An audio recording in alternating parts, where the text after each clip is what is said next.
You trust Costco, right? It's the place you go for bulk savings, $1.50 hot dogs, and financial stability. But what if I told you even Costco just flashed a warning sign that could shake the economy? Their latest earnings report didn't just disappoint. It revealed a deeper problem, one that touches your wallet, your job, and your future. Because when a retail giant like Costco starts stumbling, it's not just a corporate problem, it's a national red flag. Before we dive deeper, let's be clear. Costco isn't some struggling chain on the brink of collapse. This is a $250 billion powerhouse with over 850 locations globally and more than 124 million members. Their membership renewal rate, over 90%, almost unheard of in retail. That's how loyal their customer base is. For years, Costco has thrived by doing the opposite of its competitors. Low margins, high volume, and a cult-like following.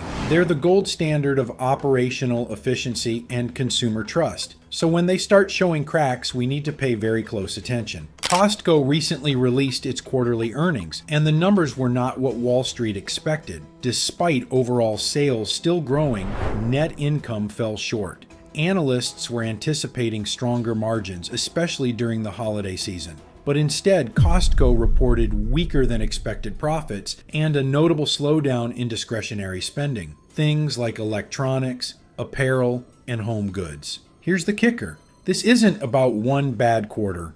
It's about what that quarter reveals. When even Costco, famous for value and essentials, starts seeing consumers pull back, it means people aren't just being frugal, they're getting scared. CEO Richard Galanti didn't sugarcoat it either. He pointed directly to inflation fatigue and consumer hesitation. People are thinking twice before buying anything that isn't a basic need. And if shoppers are cutting back even inside Costco's budget-friendly aisles, that's a signal. A shift in the average American mindset, from confident spender to cautious saver. This isn't business as usual. It's a behavioral change that could tip the entire retail sector and the broader economy. Costco's earnings are more than just a corporate miss. They're a mirror reflecting how American households are adjusting their priorities. Consumer data shows a clear pattern. People are shifting their spending from wants to needs. Discretionary items, TVs, gadgets, furniture are sitting on shelves. Meanwhile, demand for essentials like groceries, gas, and household staples remains steady. This is confirmed by foot traffic studies. Shoppers are still visiting, but they're spending less per trip. That tells us something deeper than a sale. It tells us about sentiment. Costco isn't alone in reporting this.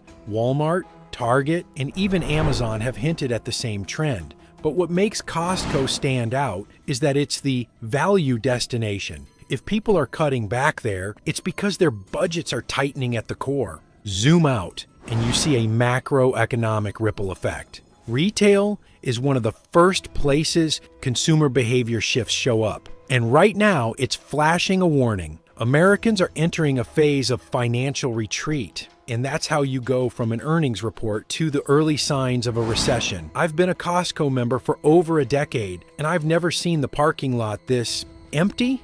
Normally, it's a battlefield for carts. But lately, you can find a front row spot at noon on a Saturday. That's not just anecdotal, that's economic. People aren't stopping their Costco runs entirely, but they're changing how they shop. Less impulse, more necessity. Fewer just-in-case items, more just what we need. When you start noticing that kind of shift, not just in the data, but in daily life, it hits differently. It's no longer abstract, it's personal. And if you're feeling that tension too, you're not alone. The data is just confirming what many of us already sense. Something is changing. Costco might be a canary in the coal mine, but it's not the only one dropping feathers. Just look at Bed Bath & Beyond. Once a dominant name in home goods, it filed for bankruptcy after years of declining sales and mounting losses. Thousands of employees were laid off. Hundreds of stores shuttered, and the brand's slow fade didn't happen in a vacuum. It happened in the same consumer climate we're seeing now. People aren't buying $40 throw pillows or kitchen gadgets on a whim anymore. They're budgeting, stretching paychecks, and asking, do I really need this? And this trend isn't exclusive to legacy retailers. Even e-commerce giants like Wayfair and furniture chains like Big Lots are struggling. What we're seeing isn't a blip. it's a reset. When discretionary spending dries up, it's not just about individual companies failing, it's about the consumer economy taking a collective step back. Retail is the first domino, and it's already tipping. Retail's not the only battlefield. Corporate America is bleeding too. In just the last few months, we've seen major layoffs from some of the most powerful companies in the world. Intel cut over 10,000 jobs. Goldman Sachs slashed more than 3,000, and Hasbro laid off 20% of its workforce. These aren't struggling startups. They're industry leaders. And when they start trimming fat, it's not just belt tightening. It's a signal they're bracing for a rough economic storm. Tech, finance, entertainment, manufacturing, no sector is safe. What's more alarming is that many of these layoffs are happening despite strong revenue reports. Why? Because leadership is anticipating a slowdown and moving early to protect profit margins. The economy isn't collapsing all at once, it's unraveling in phases. First retail, now jobs, and for millions of Americans, that means more than just numbers on a spreadsheet. It means real anxiety, real uncertainty, and real consequences. Even inside Costco's walls, warning lights are flashing. Foot traffic is dipping, not dramatically, but noticeably. Analysts tracking in-store activity have seen declines compared to the same time last year, and while memberships are still strong, growth is slowing. That's critical because Costco's entire business model hinges on subscription loyalty. Fewer new signups, less frequent visits, smaller carts. It might not scream panic just yet, but these are early stage indicators. The kind that quietly whisper people are pulling back. And when those whispers come from one of the most resilient retailers in America, we need to stop and listen. So, what does it all mean? Costco's slowdown isn't an isolated event, it's part of a larger pattern. Discretionary spending is declining, and historically that's a leading indicator of economic contraction. When people cut back on non-essentials, it's often because they're preparing for something. Uncertainty, job loss, or rising costs. This isn't about one company missing earnings. It's about consumer behavior shifting across the board. And when everyday spending habits change, they ripple outward to small businesses, big box stores, service industries, and eventually the labor market. Economists look at these signals and see what's coming next. Reduced demand, inventory buildup, corporate cutbacks, layoffs, recession. Costco is the thermometer, and right now it's showing a fever. The question isn't whether something is wrong, it's how bad it gets before it breaks. Here's where things get twisted. You'd think mass layoffs would spook investors, but in today's market, they cheer. When companies like Meta, Microsoft, or Intel announce thousands of job cuts, their stock prices often go up. Why? Because Wall Street sees layoffs as cost savings. It's streamlining. It's efficiency. It's a win for shareholders, but it's a loss for workers, families, and the real economy. This growing disconnect between stock performance and economic reality is dangerous. It means a company can slash jobs, hurt communities, and still be rewarded. So while the headlines talk about bullish momentum, remember, those green arrows aren't proof of a strong economy. They're proof the system's priorities are out of sync with your reality. If you're feeling uneasy about the economy, you're not alone, and the data proves it. The Conference Board's Consumer Confidence Index has dropped sharply in recent months. Sentiment about business conditions, job security, and future expectations is trending downward, and it's not just a dip, it's a nosedive. More Americans now believe their income will decrease over the next 6 months than increase. Credit card debt is at record highs, and savings rates near all-time lows. We're entering a mindset shift from "we'll be fine" to "we need to prepare." And in economic terms, that shift matters. Because when consumers stop spending, businesses stop hiring. When confidence breaks, economies follow. Costco's slowdown isn't just about product margins. It's about fear, and that fear is spreading. Now let's talk about where people spend the most money. Their homes. Home builder sentiment has collapsed. According to the National Association of Home Builders, builder confidence is down, buyer traffic is thinning, and new construction is slowing. Why? Mortgage rates are hovering near 7%, and home prices are still unaffordable for most first-time buyers. Even those who want to buy are holding back, waiting for clarity or a crash. Housing is often the last domino to fall.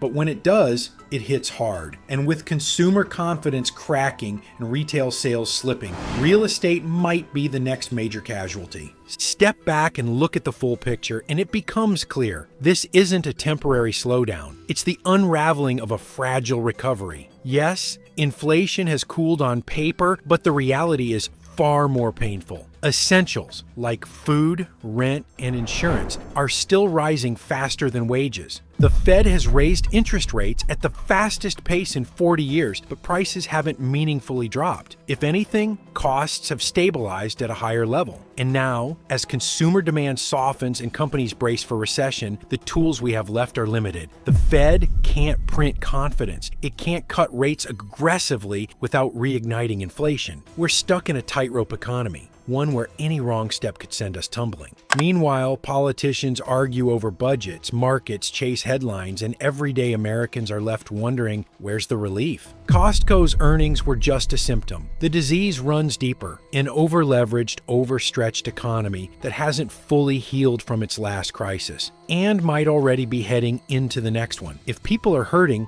why does it still look like they're spending? That's the behavioral economics paradox. Nominal spending is up, but real spending power is down. Let me explain. If you used to spend $100 on groceries and now spend $115 for the exact same cart, you didn't buy more. You just paid more. On paper, it looks like consumer spending is strong. In reality, your dollar is working harder just to stand still. That's why restaurants still look busy and stores seem full. Life is going on, but behind the scenes, more people are using buy now, pay later apps, racking up credit card debt, and skipping savings entirely. People are trying to maintain normalcy in an abnormal economy, and that illusion of stability is what masks the deeper strain. Costco's drop in discretionary sales is a crack in that illusion. Proof that even middle-class, value-conscious shoppers are saying, we can't keep this up. So what do you do when even Costco flashes red? You get proactive, not paranoid, prepared. Start with your own budget. If you're living paycheck to paycheck, prioritize essential expenses, cut discretionary spending, and avoid taking on new debt. This is the time to build a cash cushion, even if it's just a few $100s at a time. If you're investing, shift toward real assets, things with intrinsic value, hard real estate in good locations, precious metals, even cash-flowing businesses. Avoid over-leveraging or chasing risky returns. And above all, don't assume the headlines will tell you when it's time to act. By the time official recession announcements come, the damage is already done. Watch what people do, not what they say. When Costco shoppers stop buying electronics and only grab toilet paper and chicken, that tells you where we are. This isn't about panic, it's about positioning. Because in every downturn, those who prepare early suffer the least, and sometimes even come out ahead. Costco's stumble isn't just a corporate story. It's a national signal. From retail to real estate, from layoffs to lost confidence, the cracks are spreading. The question now is simple. Are you ready? Start protecting your money, reassessing your spending, and thinking long term. And if you want to stay ahead of the next big shift, comment your thoughts below and subscribe for more deep dives like this.